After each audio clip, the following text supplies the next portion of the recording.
তোমাতেই বিলীন মই। মোৰ বন্ধু ঈশান আৰু মই তেতিয়া ক্লাছ 10ত আছিলোঁ। আমি দুয়োটাই একেখন ঠাইতে মেথছৰ টিউচন কৰিছিলোঁ। এদিনাখন দৰ্পণে আমাক ক'লে, অ' ভাই ক'ৰ পৰা আহিলি? এই টিউচনৰ পৰা আহিলোঁ। ইমান দিনৰ মূৰত লগ পালেও তহঁতৰ খবৰ ভাল? ভাল ভাল ভাল। তোৰ খবৰ কেনেকুৱা? মোৰ খবৰ ৰবৰ, টানিলে দীঘলে এৰিলে ছুটি হয়। ঐ তোমালোকে ক্লাছ কৰিছা নাই? নাই কৰা নহয়। কি ক'বা ভাই, ভাল টিউচন চেণ্টাৰতে বিচাৰি পোৱা নাই। ইয়াতে বহি লওঁ আহা। মই এটা মেথছৰ ক্লাছ কৰি আছোঁ। যদি তোমালোকে কৰা কৰিব পাৰা, ছাৰটো এনেই ভালেই। কিছু সময় তেওঁলোকে তেনেদৰে কথা পাতি আটাইকেইজন ঘৰাঘৰি হয়। ব'লা ঘৰলৈ যাওঁ। ব'লা ব'লা ব'লা যাওঁ ব'লা। দুদিনমানৰ পাছত কুলদীপ আৰু ঈশানেও দৰ্পণৰ সৈতে প্ৰথমবাৰৰ বাবে দৰ্পণহঁতৰ টিউচন চেণ্টাৰটোলৈ গৈছিল। ছাৰ ছাৰ ছাৰ ছাৰ আপোনাক যে কৈছিলোঁ মোৰ দুজন বন্ধু ক্লাছ কৰিব আহিব বুলি, সিহঁত আজি আহিছে। মাতি দিয়া। ঐ তোমালোকক ছাৰে মাতিছে, ওপৰলৈ আহা।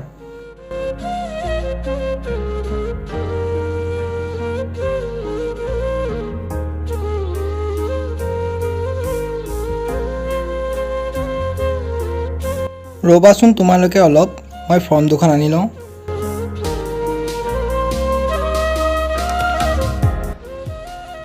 ছাৰে হাতত দুখন ফৰ্ম আনি তেওঁলোকক দিছিল আৰু কৈছিল,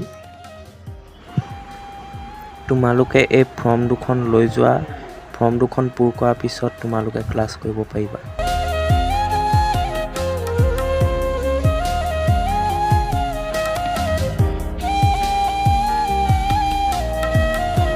তেওঁলোকে বাহিৰতে থকা বেঞ্চ এখনত বহি তেওঁলোকৰ ফৰ্মকেইখন ফিল আপ কৰি ছাৰক ভিতৰত জমা দিবলৈ গৈছিল।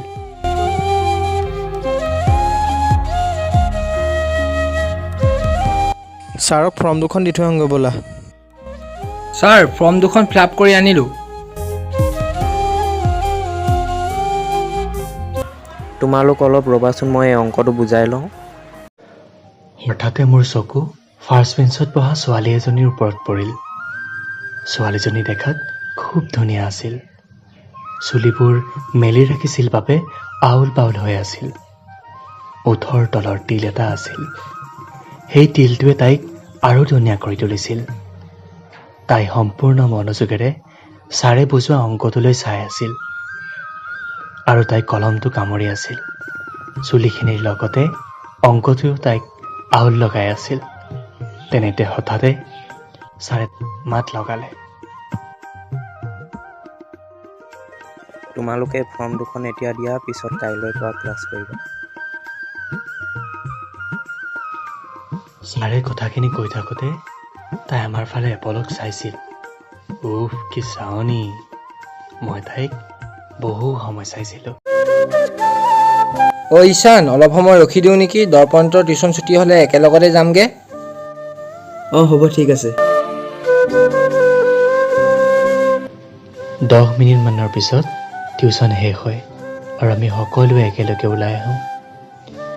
তাই আমি যোৱা ৰাস্তাটোৰেই লগৰ এজনীৰ লগত আমাৰ আগে আগে খোজকাঢ়ি গৈ আছিল। ঈশান আৰু দৰ্পণ নিজৰ কথাত ব্যস্ত হৈ আছিল, কিন্তু মোৰ চকু কেৱল তাইৰ ওপৰত আছিল। সিহঁতে ৰাস্তা এটাত সোমাই গ'ল আৰু নিজৰ ঘৰৰ ফালে বাট ল'লে। মই ঘৰ নোপোৱালৈকে তাইৰ চেহেৰাটোৱেই মোৰ চকুৰ আগত ভাহি আছিল।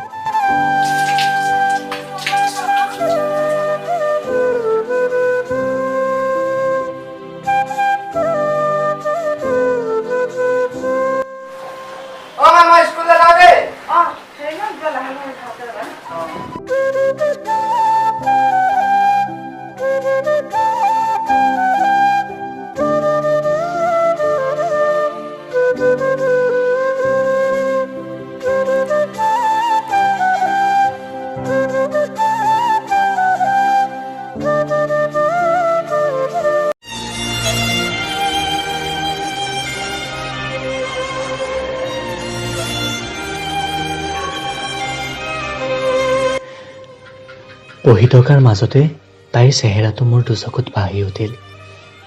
ভগৱানৰ কি ধুনীয়া সৃষ্টি, ইমান ধুনীয়া ছোৱালীজনী। ধেত তেৰিকা, মই দৰ্পণক তাইৰ নামটো সুধিব পাৰিলোহেঁতেন। কাইলৈ টিউশ্যন যামেই ন, কাইলৈ ৰাতিনো গম পামেই। আজি অলপ সোনকালে শুই দিব লাগিব, কাইলৈ আকৌ ৰাতিপুৱা টিউশ্যন আছে নহয়।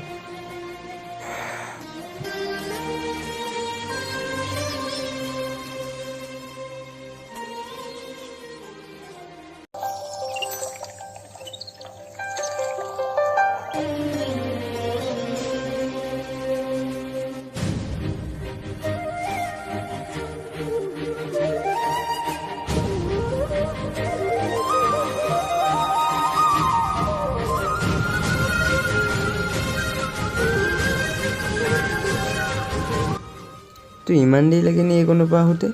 অঁ হ'ব, বাদ দে আৰু লেকচাৰ দিব নালাগে, হ'ব ব'ল যাওঁ বৈ। অঁ ব'ল। আমি গৈ পোৱাৰ আগতেই ধুনীয়া ছোৱালীজনী, তাইৰ লগৰজনী আৰু দৰ্পণ ৰৈ আছিল। আমি গৈ পাওঁতে প্ৰায় 5:25 হৈছিল। তেতিয়া ছাৰ অহা নাছিল আৰু আমি বাহিৰতে ৰৈ আছিলোঁ। ধুনীয়া ছোৱালীজনীয়ে তাইৰ লগৰজনীৰ লগত কিবা কথা পাতি হাঁহি আছিল। কি কথা পাতিছে নাজানো, কিন্তু অনুমান কৰিছিলোঁ কিবা জমনি কথাকে পাতি আছে। মই তাইক লাগি চাই থাকোঁতে মোৰ হাঁহি উঠি গৈছিল। তই কেলৈ হাঁহি আছ এনেই? পাগল হ'লি নেকি? ঐ বৈষ্ণৱী, চাবিখন লোৱাচোন। মই ঘূৰি চাই দেখিলোঁ সেই ধুনীয়া ছোৱালীজনী আগবাঢ়ি গৈছিল, আৰু মই সেই মুহূৰ্ততে গম পাইছিলোঁ যে তাইৰ নাম বৈষ্ণৱী। আহা তোমালোকে।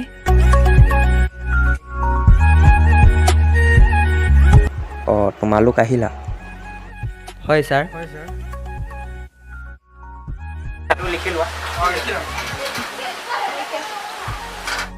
আজিলৈ হ'ব, নহ'লে বাকীখিনি মই নেক্সট ক্লাছত বুজাই দিম তোমালোকক।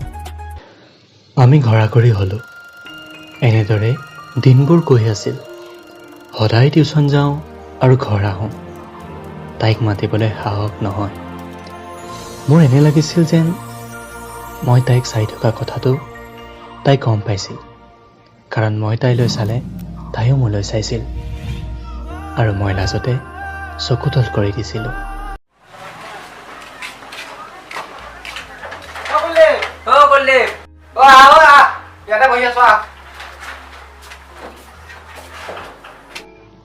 ঈশান, দৰ্পণ আৰু মই হাঁহি ধেমালি কৰি কথা পাতি আছিলোঁ। তেনেতে দৰ্পণে শুন কথা এটা, আমাৰ কিন্তু কুলদীপৰ কাৰণে বৈষ্ণৱী বহুত ভাল হ'ব ন? তই কি ভাবিছিলি মই তোৰ কথা গম নাপাওঁ, তই তাইক চাই থকা? দে ক'তনো চাবি বাৰু, এনেই মিছা কথা নকবিচোন। হ'ব হ'ব, তই তাইক ন মনৰ কথাটো তোৰ কৈ পেলাবি। মই তাইক আজিলৈকে মাতিয়ে পোৱা নাই। যদি প্ৰথমতে তাইক ভাল পাওঁ বুলি ক'লে তাই মোৰ ওপৰত ফাৰ্ষ্ট ইম্প্ৰেশ্যনটোৱে বেয়া হৈ যাব। দে থাকচোন, দে হ'ব দে, কেতিয়াবা সুবিধা পালে ক'ম বাৰু। আৰু তোৰ দ্বাৰা একো নহ'ব আৰু। এনেদৰে দিনবোৰ গৈ আছিল। তাইৰ লগত কথা বতৰা হৈছিল যদিও আমি ইমানো ক্ল'জ হৈ পৰা নাছিলোঁ। দিনবোৰ খুব সোনকালে পাৰ হৈ গৈছিল। আমি যিহেতু HSLC দিম, গতিকে মেথছৰ টিউশ্যনটো নৱেম্বৰ মাহতে শেষ হৈ গ'ল।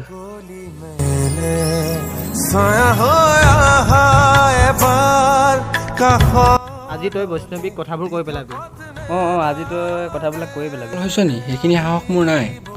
ঐ ঈশান, তেন্তে আমি দুটাই বৈ কৈ দিওঁগৈ ব'ল। পেঙাই নকৰ না প্লিজ। তোৰ দ্বাৰা এইবোৰ নহ'ব আৰু, তই বৰলাই হৈ থাকিবি। অঁ বে, তই বৰলাই হৈ থাকিবি। Best of luck. হ'ব দে, আমি যাওঁ বৈ। বৈ বৈ আমি যাওঁ।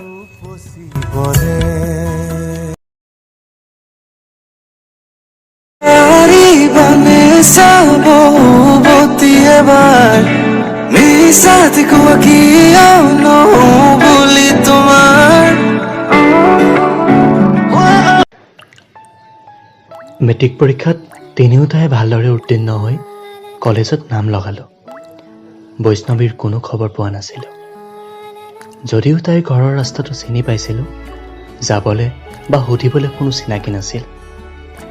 ফেচবুক, ইনষ্টাগ্ৰাম সকলোতে বৈষ্ণৱীক চাৰ্চ কৰিছিলোঁ, কিন্তু ক'তো বিচাৰি পোৱা নাছিলোঁ। এদিন এনেই ইনষ্টাগ্ৰামটো চাই থাকোঁতে শিখা বুলি ছোৱালী এজনী দেখিছিলোঁ। একাউণ্টটো অ'পেন কৰি বায়'টো চেক কৰিছিলোঁ। ফটোখিনি চাই দেখোঁ সেই ছোৱালীজনী বৈষ্ণৱী, কিন্তু নামটো তাত শিখা বুলি ছেভ আছিল। মই তাইক ফ'ল' কৰিছিলোঁ। সেইদিনা ৰাতিয়ে তাই মোক ফ'ল' বেক কৰিছিল আৰু তাইৰ ফালৰ পৰা এটা মেছেজ আহিছিল, হেই কি খবৰ?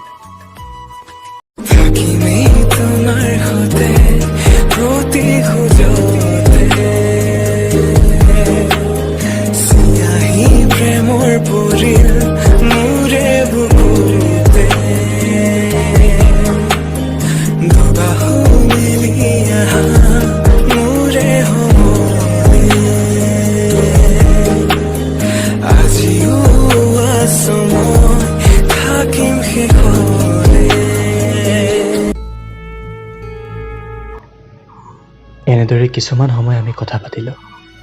টিউচনৰ দিনৰ কিছুমান জমনি কথা পাতিলোঁ। দুয়োজনে প্ৰায় বহুত সময় ধৰি মেছেজ কৰি কথা পাতিলোঁ। তাইক সুধিলোঁ এতিয়া ক'ত? তাইও মোক সুধিলে মই ক'ত পঢ়োঁ, কি কৰোঁ। এনেদৰে অলপ সময় আমি কথা পাতিলোঁ। বৈষ্ণৱীৰ লগত কথা পাতি পাতি কেতিয়ানো আমি ইমান ভাল বন্ধু হৈ পৰিলোঁ গমকে নাপালোঁ। আৰু আমি দুয়োক তই বুলি মাতিব ধৰিলোঁ। তোৰ ইমান দেৰি লাগে নি আহোঁতে? অৰ্থনিবা মই ৰখি আছোঁ। গৈ আছোঁ সোনকালে গৈ আছোঁ, ৰহ।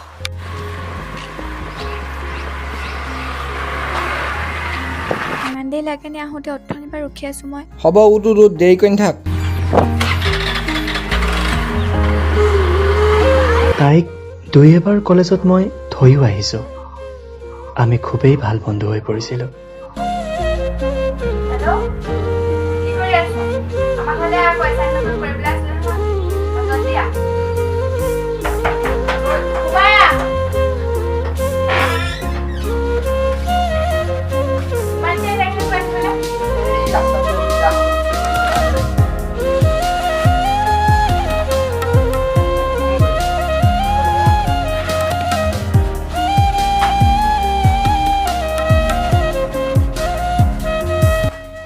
সিহঁতৰ ঘৰলৈও মই গৈছিলোঁ। কেতিয়াবা তাইৰ লগত বহিবলৈও মাতিছিল। তাইৰ চাৱনিত সদায় বিলীন আছিলোঁ, কিন্তু ক'বলৈ সাহস নাছিল।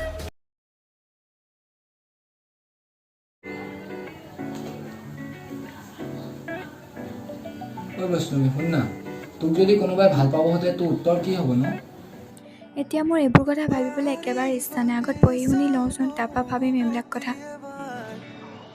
মই তাইক মোৰ মনৰ কথাটো সেই মুহূৰ্ততে কেতিয়াও নোকোৱাৰ সিদ্ধান্ত ল'লোঁ আৰু তাইৰ লগত বেলেগ কথা পাতিলোঁ। কিয়নো মোৰ তাইৰ লগত থকা বন্ধুত্বটো ভাঙিব মন নাছিল আৰু ময়ো জানিছিলোঁ যে মই ক'লেও তাইৰ উত্তৰ হয়তো সেইটোৱেই হ'ব আৰু সেই উত্তৰটো শুনি মোৰ খুব বেয়া লাগিব আৰু তাইৰো মোৰ প্ৰতি থকা মনোভাৱ সলনি হৈ যাব। হয়তো আমাৰ বন্ধুত্ব শেষ হৈ যাবও পাৰে। হ'ব দে, মই তোক অলপ পাছত ফোন কৰি আছোঁ হা।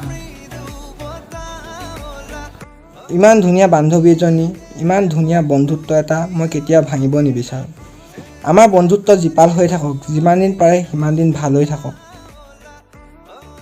গৈ এখন কাগজত তাইলৈ থকা ফিলিংছবোৰ কবিতাৰ দৰে লিখি নদীত কাগজখন পেলাই দিয়ে আৰু তাইলৈ থকা মৰমবোৰ বুকুত সাঁচি ৰাখি এজন ভাল বন্ধু হ'বলৈ চেষ্টা কৰে, তাইক যাতে সকলো সময়তে ছাপোৰ্ট কৰিব পাৰে। সেয়া ভাল পোৱাই আছিল নেকি নাজানো, কিন্তু তোমাক দেখিলে কিবা এটা ভাল লাগিছিল। তোমাৰ চকু, তোমাৰ হাঁহি আৰু ওঠৰ তলত থকা তিলটিয়ে তোমাক আৰু ধুনীয়া দেখিছিল। তোমাৰ চকুৰ লাজকুৰীয়া চাওঁ এইটো আৰু মৰমৰ কথাবোৰে প্ৰায়ে মোক আহি আমনি কৰে। তোমাৰ লগত অতিবাহিত কৰা সময়বোৰ স্মৃতিৰ তলিচাত সাঁচি ৰাখিছোঁ। মেলি চালেই নষ্টালজিক হৈ পৰোঁ। তুমি এপাহ ৰঙা গোলাপৰ দৰে মুক্ত আকাশৰ তলত ফুলি থাকা। তৰুণীৰ পৰাই চাই কম, তোমাতেই বিলীন মই। পৃথিৱীখন ঘূৰি ফুৰি চাই নাপালো বিচাৰি মই ক'তো এনেখন ঠাই য'ত বুকুৰ মাজৰে বৰ লুইত বৈ যায়, য'ত বেলি ডুবা লগে লগে দবা কোবাই, পিঠা পোনা পাণ তামোল নে গামোচা শৰাই, দিবা মৰম যিমান পাবা সিমান ঘূৰাই। পূৰ্বাঞ্চলৰ যোনে নাম উজ্বলাই, সাত ভনীৰ ৰাণী মোৰ অসমীয়াই। মোৰ অসমবাসীলৈ মই মৰম যাচিলো, অসমৰে সন্তান হৈ ৰচনা ৰচিলো, মোৰ ৰক্তৰে ভৰা মোৰ গানৰ কলম, হলো অসমীয়া আমি চৌ জয় আই অসম।